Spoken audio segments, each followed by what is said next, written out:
How am I supposed to live? Just Chanel here. Hey guys, Just Chanel here. I am finally back with another video. Welcome to my channel. This is the first video in my keto series. I started keto about 3 weeks ago. The first 2 weeks was like a real lazy keto. But this past week, I've seen some great results and I wanted to share those with you all and just kind of give you like my experience 101, little, heart to heart about my keto experience this first strict week. So if you're interested in keto or if you're already on keto and you just want to do this together, go ahead and subscribe to my channel. I have so much keto content coming, and of course make sure that bell notification is turned on so you do not miss an upload. Let's go ahead and get into this first week of keto. So just to get started, number one, I lost 7 pounds. I'm just gonna go ahead and I'm not gonna wait till the end to tell y'all how much weight I lost. I lost 7 pounds in 7 days, which I think is really awesome. I also noticed that my waist got a little bit smaller. I have not been bloated at all week, which is like shocking to me, especially because I've been eating so much meat. And before keto, I was like eating vegetarian 4 to 5 days a week. And I was always bloated, I think because I was eating so many carbs. But now, since I don't eat carbs really, I'm not experiencing that bloat. Keto is the truth, y'all. I have a handy dandy notebook here so that, I don't get off topic. I feel like the easiest way to define keto or the keto diet, ketosis, is it's a high fat diet. It just is simply you're eating a lot of fat, you're limiting your carbs, and this forces your body to adjust into burning fat for energy instead of the traditional burning carbs for energy. Since you're burning fat, you're literally burning fat. So your fat's just melting away, which is why a lot of people experience weight loss, also increased energy. I did not have this energy the first 2 weeks I was doing lazy keto. I mean, it was a struggle. But now I feel full, like I'm not eating a ton of calories, which I will go through all my macros and everything. But it's crazy how like fat, once your body gets adjusted to that, you really feel full. You don't have to eat 6 times a day like a traditional diet, no bloating. It's amazing. Now to break down my experience, as I mentioned, I lost 7 pounds in the past 7 days. And how I did this mainly is by tracking my food. There are a ton of videos on YouTube about keto, the keto diet. A lot of videos do a great job at explaining that you have to eat a lot of fat, but sometimes they forget to mention like what types of fats to eat, exactly how much fat to eat. Like when I first started keto, I was thinking, okay, well, I can just have a few pieces of bacon a day and I'm straight. I'm on keto. No, you have to literally eat so much fat. My macros this past week have been 1,500 calories, so that I'm on a 1,500 calorie keto diet, and 70% of that is fat.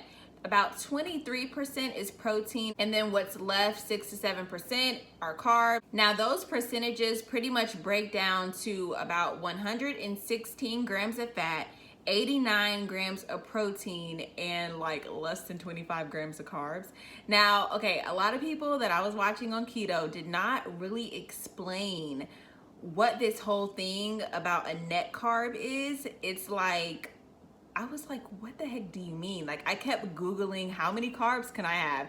And it kept saying under 50. But then I would hear people saying like they weren't eating any carbs. So if you're eating 50 carbs a day, you can have like a serving of rice, that's it, or like a potato, like a red small like potato.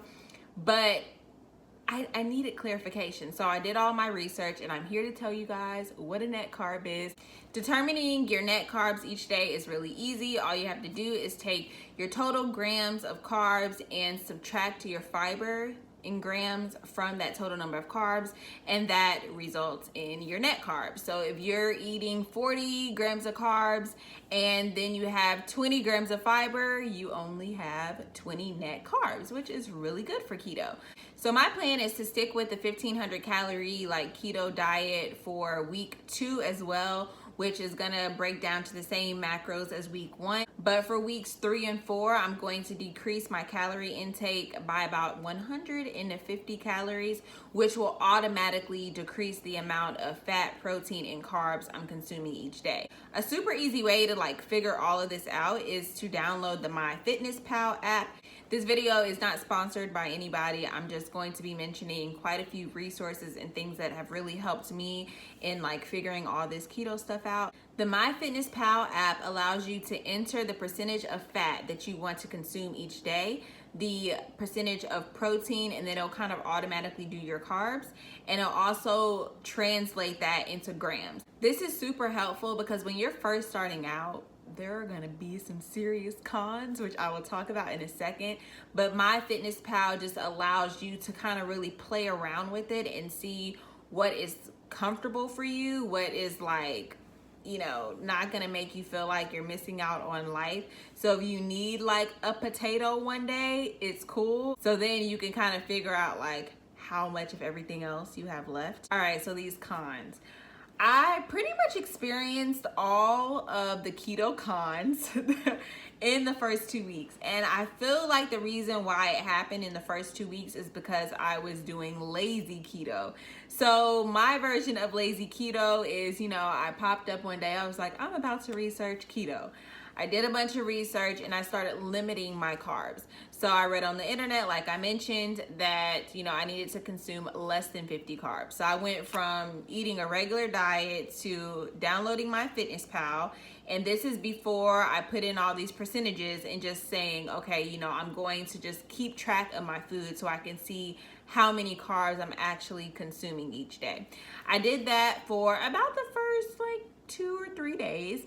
And, I was like, wow, I consume a lot of carbs. So then I said, okay, I'm going to try to stay under this 50. The issue is I was staying under 50 carbs, but I was not consuming enough fat. So when you don't have carbs and you don't have enough fat, your body is just how am I supposed to live?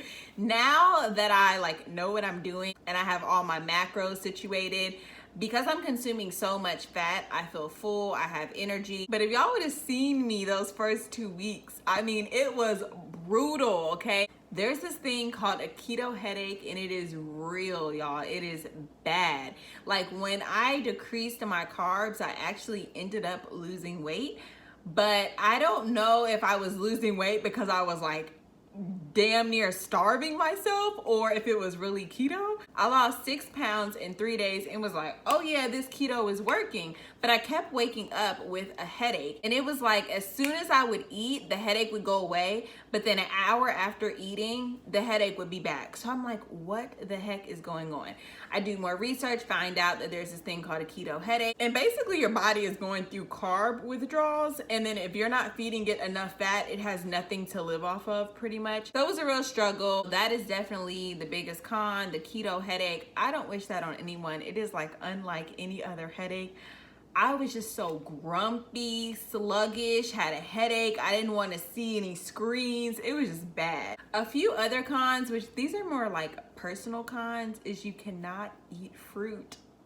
You cannot have a lot of fruit. And I realized how many carbs are in fruit.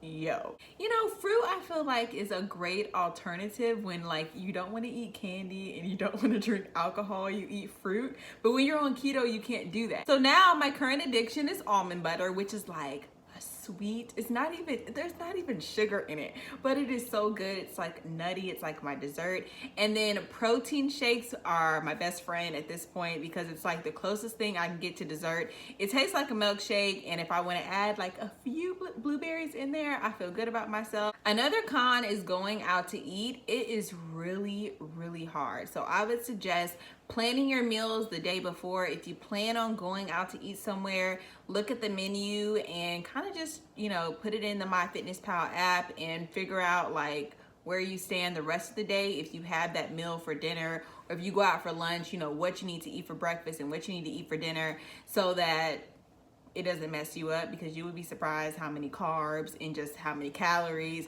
are in foods when you go to restaurants and stuff. It's really ridiculous. All right, and now for the pros. As I mentioned, you feel full because you're consuming so much fat. You feel full like all the time.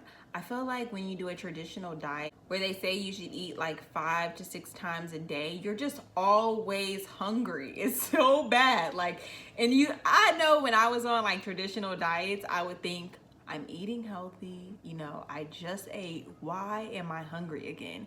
But with keto, you stay full, but you're not like bloated like how you are with other diets.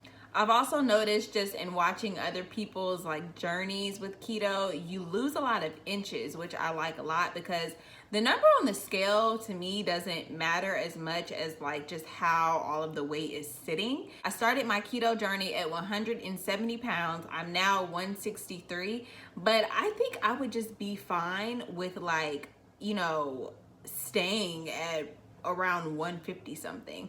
Like, as long as the weight is sitting right. And so that is what I've been noticing a lot with keto, is you lose inches.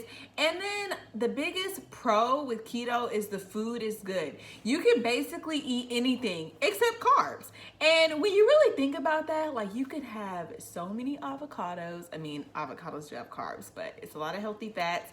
You can eat steak, you can have lamb chops, you can have like salmon. And coming from being like vegetarian 4 to 5 days per week, I just didn't have a lot of that stuff. Like, I would cook it for Bae and I would just be like, dang, that steak look good, but I'm not gonna eat it because I'm not eating red meat type thing. Forget all that. With keto, I'm eating my red meat, and it also boosts my iron, which is good. I'm like severely anemic, so that's a pro for me. You can eat bacon. Like, tell me a diet where you can eat bacon. Pork bacon, okay? Now, I will say, I've seen a lot of people that have been eating like a ton of bacon on keto, and it's not healthy, okay? You can have it. You are gonna get your fat. Your fat will burn because, you know, your body needs energy. But you want to make sure that the fats that you're consuming are healthy fats. So, you know, avocados, different oils like olive oil, coconut oil. Healthy fats is where you want to get the majority of your fat percentages from. All right, I feel like I hit everything, y'all. I've been using Pinterest to get some good recipes. I've been meal prepping. Also have a meal plan from Gauge Girl Training. I used their vegetarian meal plan, which I really enjoyed, and decided to get their keto. It's like a dairy-free keto meal plan that they offer. I will leave their information down in the description box. I purchased it with my own money, okay? It's an excellent meal plan. So even if you want to do keto and you don't want to eat like pork or red meat, they have a whole list of substitutions where if you want to do like pescatarian keto, even vegetarian keto, you can really figure it out because there's so much information in this meal plan. It's affordable, and yeah, check it out. It'll be in the description box. Now for these results, for these before and after pictures, the 7-pound weight loss. I have also been keeping track of my measurements. I did not measure myself for the 1 week progress, but in the beginning, I will just mention that around my bust is a 35. The smallest part of my waist is a 31. Around my belly button, I always like measure 2 parts of my waist, that smallest part, you know, and also around my belly button. But around my belly button is a 35, and then my hips are 43. So this is pretty much around the same measurements that I had when I gained weight a few years ago. And I was able to get down to about like a 34, 27, 40, 39, 40. So those are kind of my goal measurements. As far as the number on the scale, my goal is to probably get to like 155 at least. I feel like that's it's like a nice healthy hefty weight for me, if that makes sense. I still keep my curves at 155, and I'm not like, I don't have a gut, but my stomach's not like on flat. But I feel like if I exercise a lot, then I'll be straight. So that's the goal for the summertime. If I lose more weight than that, which when I start exercising, I probably will, that's okay too. I do want to mention though, I have not exercised at all. If you've been following me for a while, you know that my toe is broken. It's been broken for like a month and a half almost now.